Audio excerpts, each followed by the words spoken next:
நாங்கள் இந்த வீடியோவில் ஏசி இன்ட்ரோட் யூனிட் கூலிங் கோயிலில் ஏற்படுகின்ற கசிவை, அதாவது லீக்கேஜை நைட்ரஜன் வாயுவை பயன்படுத்தி எவ்வாறு பரிசோதிப்பது என்றும், அவ்வாறு கண்டறியப்பட்ட கேஸ் லீக்கேஜை எவ்வாறு வெல்டிங் செய்வதென்றும் இந்த வீடியோவில் பார்ப்போம். இப்போது நாங்கள் நைட்ரஜன் வாயுவை கூலிங் கோயிலுக்குள்ளே செலுத்தி பரிசோதிப்போம். அதை பரிசோதிப்பதற்கு நாங்கள் சோப்பை பயன்படுத்துகிறோம். சோப்பை பயன்படுத்தி எங்கெங்கே எங்களுக்கு சந்தேகமாக டவுட்டாக இருக்கிறதோ அந்த இடங்களில் இதே போல் வைத்து பார்க்கும்போது லீக்கேஜை நாங்கள் கண்டுகொள்ளக்கூடியதாக இருக்கும். இதில் பார்த்திங்கன்னு சொன்னால் ஒரு இடத்துல லீக்கேஜ் இருக்குது, மற்ற இடங்கள்லாம் சிறு சிறு லீக்கேஜ். இவ்வாறு எங்கெங்கே லீக்கேஜ் இருக்கோ அந்தந்த இடங்களில் நாங்கள் சோப்பை பயன்படுத்தி வாயு கசிவை கண்டுபிடிப்போம்.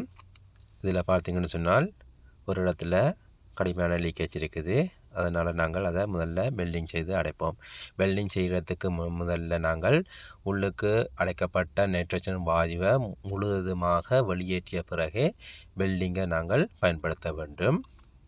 இல்லை என்று சொன்னால் வெடிப்பு, தீ விபத்து ஏற்படுவதற்கு வாய்ப்புகள் அதிகம். இப்போ நாங்கள் ஏற்கனவே உள்ளுக்கு இருக்கும் நைட்ரஜன் வாயுவை வெளியேற்றிட்டோம். இப்போது வெல்டிங் செய்து பெரிய லீக்கேஜை வெல்டிங் செய்து அடைத்துவிட்டு சிறு லீக்கேஜ்களை எவ்வாறு வெல்டிங் செய்து அடைப்பதுன்னு சொல்லி பார்ப்போம். இப்போ நாங்கள் கண்டறியப்பட்ட லீக்கேஜை நாங்கள் வெல்ட் பண்ணி அடைக்கிறோம். நாங்கள் கண்டுபிடித்த லீக்கேஜை வெல்டிங் பண்ணி அடைச்சாச்சுது. இப்போ மறுபடியும் நாங்கள் நைட்ரஜன் வாயுவை உள் செலுத்தி லீக்கேஜ் இருக்கான்னு சொல்லி பரிசோதித்து பார்ப்போம். இப்போ நைட்ரஜன் வாயு உள்ளே செலுத்தியாச்சுது. இதில் பரிசோதித்து பார்க்கும்போது ஒரு சில இடங்களில் சிறு சிறு லீக்கேஜ் இருக்குது.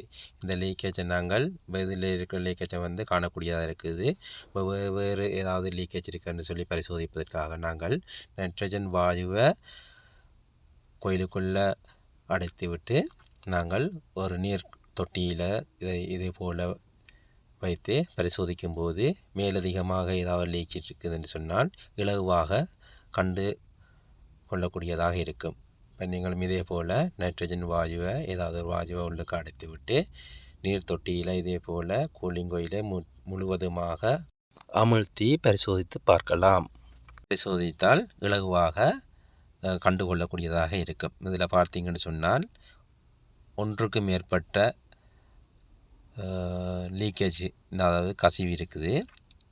அப்போ இதுகளை நாங்கள் வெல்டிங் செய்து அடைப்பது பிரயோஜனமாக இருக்காது.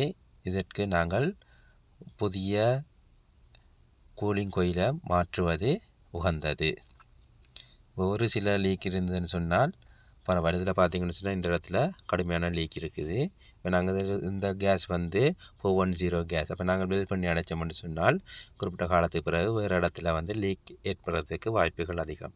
அதனால் நாங்கள் வெல்டிங் செய்து பாய்ப்பது பிரயோஜனம் இல்லாததுனால நாங்கள் புதிதாக கூலிங் கோயிலை வாங்கி ஏசியில் ஃபிக்ஸ் பண்ணுவோம். இதற்குரிய வீடியோவை இன்னொரு வீடியோ பதிவில் நான் பதிவிடுகின்றேன். பார்த்து பயன்பெறுங்கள்.